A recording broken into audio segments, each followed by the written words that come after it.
Hey gamers, Rob from ZborGaming here, back with another weapon guide, and today we are going to take a look at all of the rocket launchers within Modern Warfare, sort of do some side-by-side comparisons, review all the statistics and information with these, so let's go ahead and get started. So the first rocket launcher you will unlock at level 1 is the Pilla. All the launchers have a max weapon level of 31. And as far as the camo requirements, these are all listed down here in the bottom left, and you can feel free to head on over to ZborGaming.com. I've got all these infographics up on the page there, and the link will be in the description below. So as far as the statistics with the Pilla, it has an 8-meter damage radius, and it has 3 different damages within that 8 meters. So the closest at within 2.8 meters of the target is 250 damage. The 5.5 meter ring does 135, and then if you're between that 5.5 and 8 meters, it'll do 50 damage. You do get 2 rockets. Has one of the slower time to fires at 617 milliseconds, as well as reload speed at 4.5, but you can cut that down with the amped perk to 3 seconds. As far as the amount of rockets to kill, could be 1 or 2 to infantry. Again, it depends on that proximity to where the uh, rocket goes off.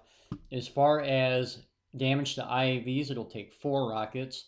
VTOLs will take 3 and chopper gunners will take 4, but this includes the fact that typically with the airstreaks they will launch flares with the lock-on missiles, or lock-on rockets I should say, and so it will take 1 extra. Now if the has already released the flares, it'll be 1 less. So this is the only launcher that has both a lock-on mode as well as a free fire mode. As far as the advantages of the Pilla, it's very effective at destroying kill streaks because of that ability to lock on. It's also nice in that it has a free fire mode. You can go ahead and just shoot directly at a target. And as far as overall versatility, it's probably the best launcher when it comes to just all purpose, doing everything fairly well. As far as disadvantages, we talked about that slower reload speed, time to fire. It's not overly accurate at long ranges. It has a tendency to miss the target, whatever you're aimed at. Sort of like the RPG, the rocket will drift off in a direction over a long range. It also has one of the smaller damage radiuses of the launchers. So if we look at the next launcher you'll unlock at level 17 is the Strela-P. So this does not have a lock-on mode. It's free fire only. The damage radius is the smallest among all of the launchers at just 6 meters. It does have 3 drop-offs at 2.5, 3, and 6. So there's this really tiny little range right in here where it does 75. So for all purposes, it's either going to do 250 or 50, unless you're right in that little 1.5 foot section. It has the fastest time to fire among all the launchers at 534 milliseconds. Its reload speed and reload speed with amped are almost identical to the Pilla. They're very close at 4.5 and right around 3 seconds. Again, to infantry, if you hit right next to the target, you're going to kill them. Again, if they're outside of that 2.5 meters, it might be a 2-shot kill. To IAVs, VTOLs, and chopper gunners, you will do 3 rockets, 2 rockets, and 3 rockets. So the advantages to the Strela is it has a super fast rocket speed. It's almost instant after you fire. So you have good accuracy at long ranges. It has the fastest time to fire. Disadvantages here is you don't have that lock-on capability, so it requires you to have good accuracy with your shot. And it does have a small damage radius if you are going after infantry. So again, you have to be pretty accurate. But if your accuracy is good, this can be a very effective weapon. Next, we're going to look at the JOKR, which unlocks at level 35. So now the JOKR only has a lock-on mode. It does not have a free fire. So basically, you can either lock on to a vehicle or you can lock on to a specific location. As far as damage radius, it has the highest damage radius at 15 meters, as well as damage output at 300 to 150. So basically within that first 5 meters, you'll do 300 damage, and outside of that, you'll do 150. but any infantry within that blast radius will get killed.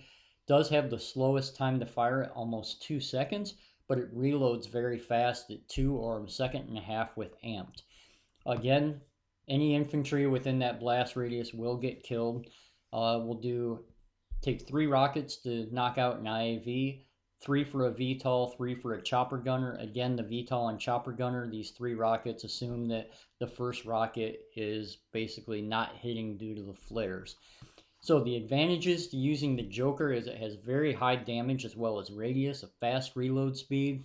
It's extremely accurate. Whatever you lock onto, it will hit that area that's marked. It does have that lock-on ability to basically fire it, forget about it, and then go back to playing your normal game. And it is probably better for those ground kill streaks. A lot of times, due to the really slow time to fire, other enemies will take out the aerial streaks before your rockets hit. Disadvantages to the JOKR is it does have the slowest time to fire. It takes a really long time for that rocket to hit after firing, and it's fairly poor against infantry because you can shoot it where a guy is at, and then if they run out of that radius, you're not going to hit them. Now, if you are aiming at campers on top of rooftops, it can be quite effective at taking the campers out. So the last launcher we have here is the RPG. It unlocks at level 44.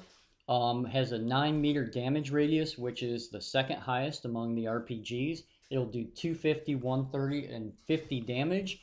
And as far as magazine size, it'll be 2 rockets. Time to fire is 584 milliseconds, which is one of the faster. And it has the fastest reload speed among all the launchers at 1.85 seconds and 1.3 with amped. As far as infantry, it's a 1 or 2 shot kill, again, depending on that proximity. IAVs will take 4 rockets, VTOLs 3, and chopper gunners 3. Again, as far as targeting, the RPG does not have a lock-on, and it's a free-fire weapon only. As far as the advantages, like we said, it has the fastest reload speed. It's probably the best anti-infantry launcher, and it has some of the best mobility among all the launchers. It does have a fairly large damage radius. It's the second highest among all the launchers, and that very fast time to fire at 584 milliseconds. Disadvantages with the RPG is it does not have that lock-on capability, requires the player to be very accurate with your shot. It has poor long-range accuracy, and it's very poor against aerial kill streaks. So if we go ahead and look at all the launchers side by side, you can see here that these are all to scale as far as the effective damage radius. Again, it's just sort of a summary of all the launchers. This infographic is on my website, so feel free to head on over there and check that out. I'll have that link in the description. And same with this effectiveness chart. That'll also be up there on the website. Feel free to hit that. But I sort of do just a high-level summary of their effectiveness against infantry, aerial streaks, ground streaks, and then all of the shots to kill. So with that, that's everything I had on the launchers. Feel free to head on over to the website to get the additional information. Again, thanks for watching. Please comment, like, subscribe. I got more weapon videos. Last one I did here was on the AMAX, so go ahead and check that out. A lot of great information in that video. I'll have a link to that over here in the description. So with that, hope you guys enjoyed the video. Comment, like, subscribe, hit that bell notification, and I'll be back with more.